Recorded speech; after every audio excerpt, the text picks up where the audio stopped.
अगोदर कलर देताना SAP green colour, नॉर्मलवाला green नाही तर हा सॅप ग्रीन कलर आणि व्हाईट कलर, याच्यामध्ये तुम्ही सॅप ग्रीन आणि व्हाईटच्या जागेवरती येलो आणि सॅप ग्रीन पण घेऊ शकता. असे दोन कलर पण चालतात. इथं आपण हे दोन कलर यूज करणार आहोत. याच्यासाठी फ्लॅट ब्रश यूज करायचा. आता लीफ सगळे सेमच आहेत. याच्यामध्ये जे काही लीफ पाहता इथं काही ठिकाणी हाफ लीफ आहे म्हणजे अर्धच पान आहे, तर काही ठिकाणी फुल आहे. करायची पद्धत तीच असणार आहे. सुरुवात करताना अगोदर सॅप ग्रीन कलरपासून करायची आणि ज्यावेळेस तुमच्याकडे SAP green colour suppose available नाही तर तुम्ही ग्रीन पण घेऊ शकता त्या जागेवरती. एका आपण फुल पानापासून याची सुरुवात करू.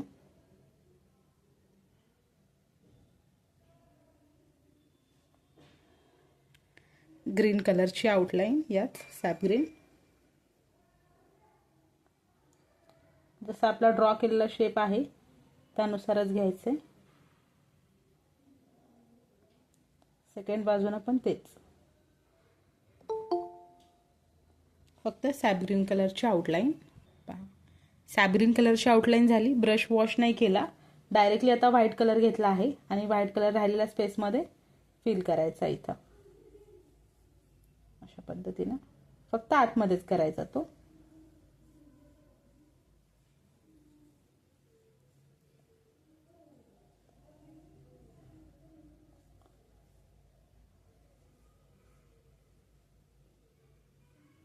बाहेरून सॅप ग्रीन आहे, आतमध्ये व्हाईट कलर आहे, दोनच कलर यूज केलेत. कलर फिल झाला.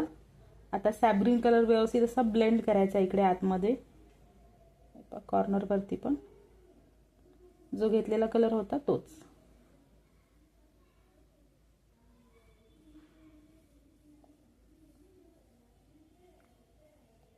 व्यवस्थित असा मिक्स करून घ्यायचा.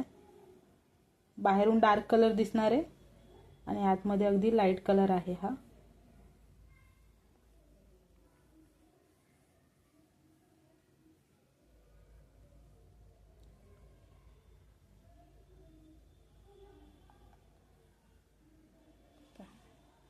त्याच्या आतमध्ये नंतर सॅप ग्रीन कलरचीच एक लाईन मार्क करायची. तुम्ही ही राऊंड ब्रशने पण करू शकता. मी डायरेक्टली आता हा घेतलेला होता तर याच ब्रशने दाखवते. तुम्ही शक्यतो राऊंड ब्रशने करा ही लाईन, म्हणजे व्यवस्थित आणि छोटी लाईन येईल. एक लाईन मार्क केली. एक लाईन मार्किंग झाल्यानंतर परत सॅप ग्रीन कलरनंच राऊंड ब्रशच यूज करायचा. व्यवस्थित अशा इथून लाईन घ्यायच्या जशा आपल्या पानामध्ये असतात. खूप जास्त डार्क पण नाही, थोडे नॉर्मल लाईट करा.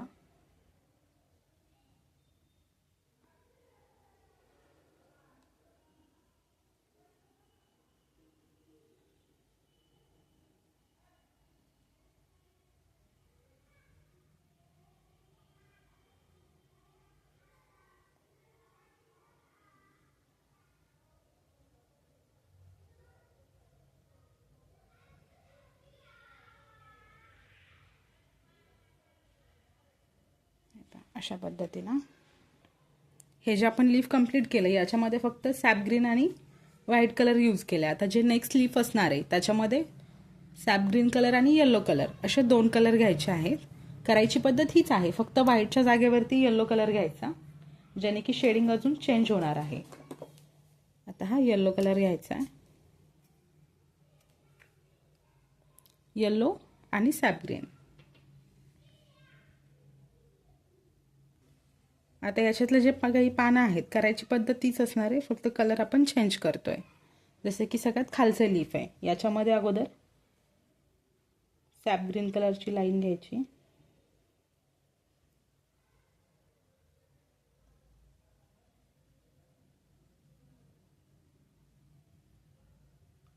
आपण जे काही मार्किंग केलेले पानं आहेत किंवा लीफ आहेत त्याच्या बाहेर जायला नकोय फक्त कलर, त्यामुळे व्यवस्थित घ्या.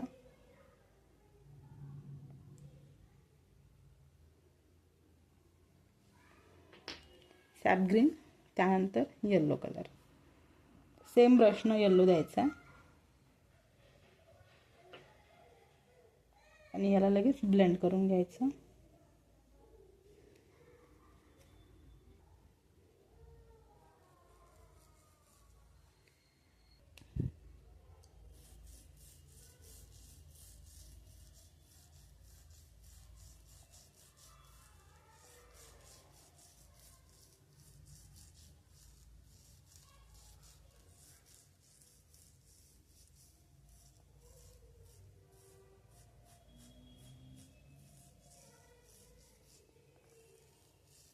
फक्त आता व्हाईटच्या जागेवरती येल्लोने कलर घेतला, तो ब्लेंड करायचा. जसे की आता इथे ज्या लाईन आहेत त्या परत एकदा सॅबग्रीनच होणार आहेत. राऊंड ब्रश,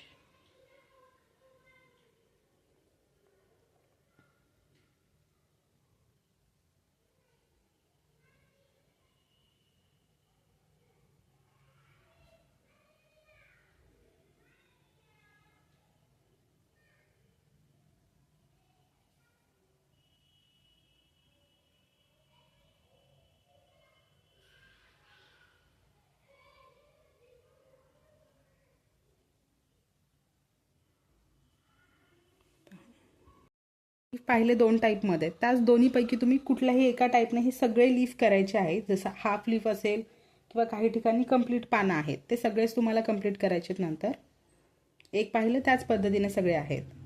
आता हे जे काही आपण फ्लावर केलं होतं किंवा लीफ करताय तुम्ही, तर त्याच्या आतमध्ये ज्या काही अशा लाईन दिसतात,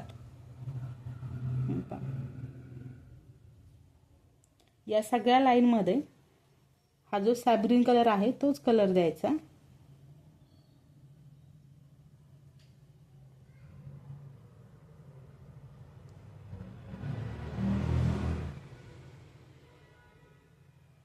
पूर्णच लाईनमध्ये फक्त फिलअप करायचं आहे. फिलअप करताना राऊंड ब्रशचा यूज करायचा.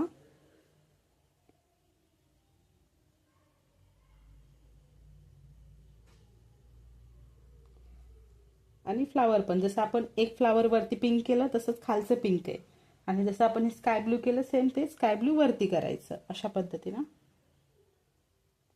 आता या ज्या काही छोट्या छोट्या लाईन आहेत त्या जशा तुम्ही मार्किंग केल्यात तसंच त्याच्यावरती कलर करा, कारण इथं फ्लावर्स येणार पण ते छोटे छोटे असणार आहेत, बंचमध्ये असतील.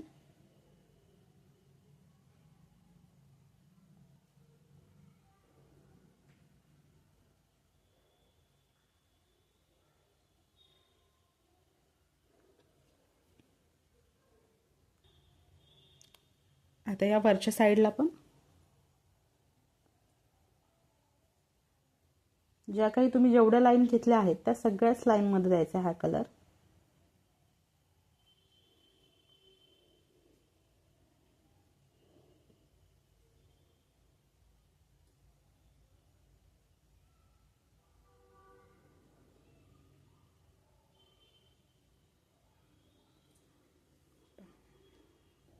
त्याचबरोबर इथं आतमध्ये पण जो आपण हा राजहंस घेतला आहे त्याच्या आतमध्ये पण काही लाईन्स आहेत. इथे पण फ्लावर होणार आहेत आणि अजून पण वरती पण आहेत, तर त्याच पद्धतीने करायचंय. आता इथे मी रेड कलर राऊंड ब्रश घेतलेला, राऊंड ब्रशने रेड कलर घ्यायचा आहे आणि आता हे फ्लावर करायचे आहे. तिथे फ्लावर म्हणजे सपोज एक डॉट घेतला, याला तसे छोटे छोटे पॉइंट करायचे, हा फ्लावर तयार होतो. थोडंसं डॅब डॅब करायचं, तुम्ही हवे तर छोटे छोटे असे डॉट पण घेऊ शकता किंवा याच्यावरतीच फ्लावरसारखं डॅब डॅब करायचं. थोड्या थोड्या डिस्टन्सवर काही ठिकाणी डॉट घ्यायचे, काही ठिकाणी असा फ्लावरचा शेप घ्यायचा. राऊंड ब्रशनेच करायचं हे सगळं जे काही आपण आता घेतोय.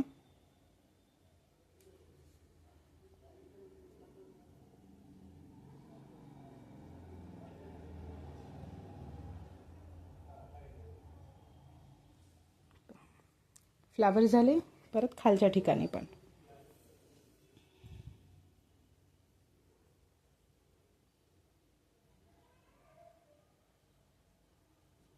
थोडे मोठे पण घेऊ शकता. जशी आपली साईज असेल त्यानुसार.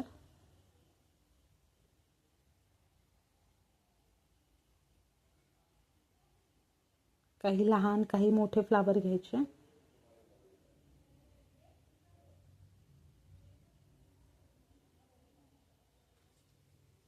फक्त डॅब डॅब करा आणि कलर कमी घ्या.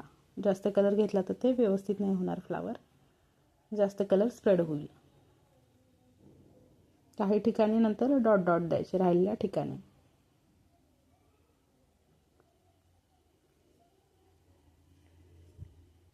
जास्त डार्क असेल तर व्हाईट कलरने पण फ्लावर खूप छान दिसतात.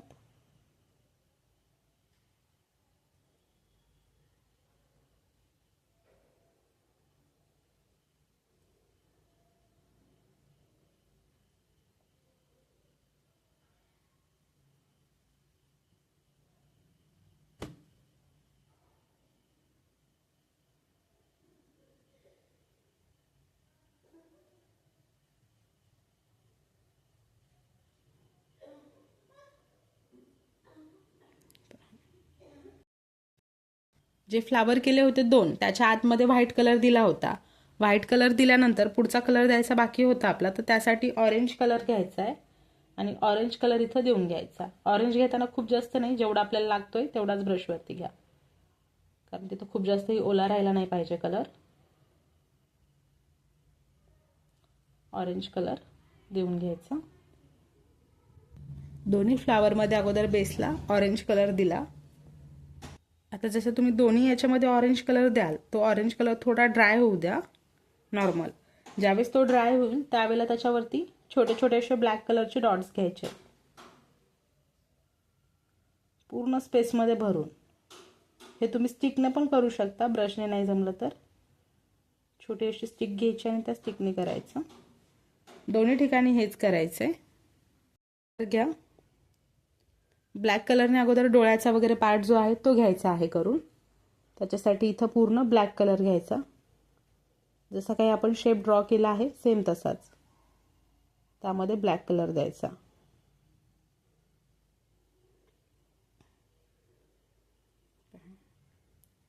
ब्लॅक कलर झाला. साईडनं पण ब्लॅक कलरनेच आउटलाईन आहे ही पूर्ण.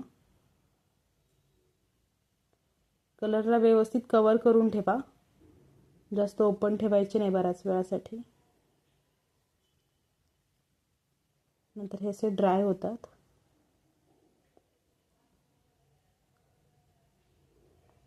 आता ही पूर्ण आउटलाईन नंतर खाली जाणार आहेत. आपण आता फक्त इथंच घेतली आहे.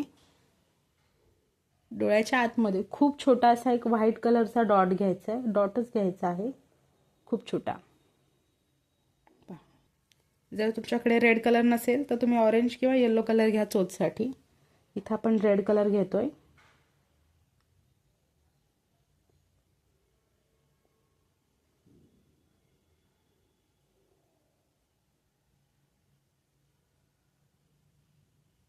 येलो कलरने पण होते चोच.